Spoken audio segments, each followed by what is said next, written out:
Баршаңызға сәлем. Бүгін сіздермен бленный дайындаймыз. Ол үшін бізге 3 жұмыртқа және қаламшысы секерімізді саламыз.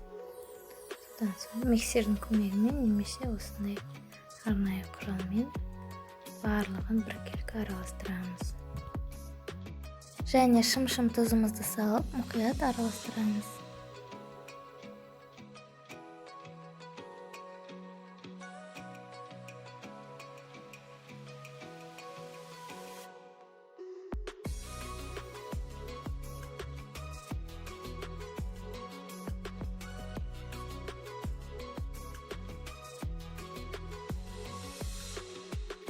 Осылайша жұмыртқамыз кішкене көпіргеннен кейін сүтімізді қосамыз. Сүтімізді және суымызды қосамыз. Және шым-шым тұз салуға ұмытпаңыз. Барлығын мұқият араластырып,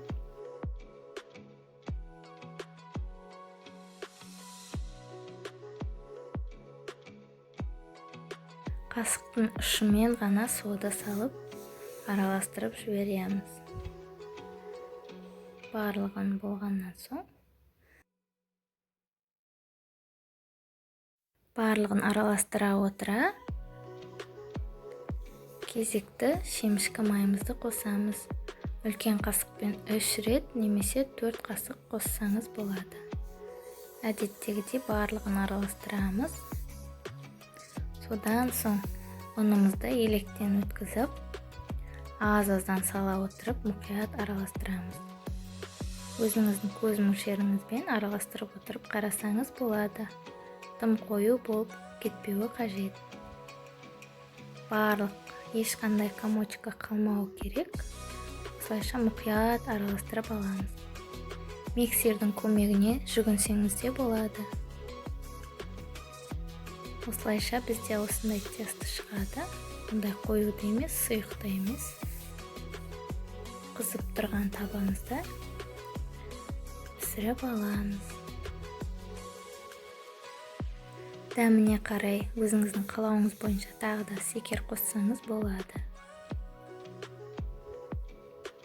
Егер ұныңыз көп аз болған жағдайда тағы да осылайша салып, аз-аздан салып отырасыз. Бірден толтырып салып жіберуге болмайды. Сондықтан аз-аздан ғана саламыз.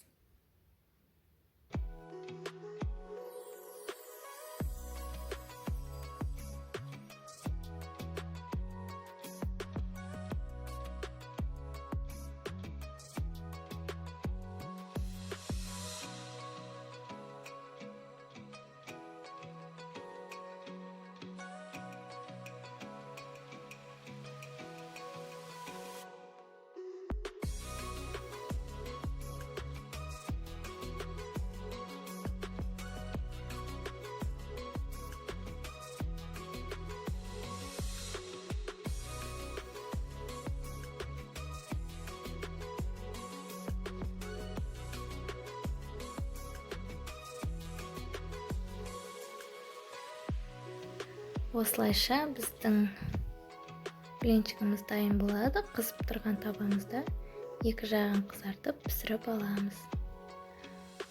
Бленчиктің ортасына өзіңіздің қалаған қоспаңызды салсаңыз болады.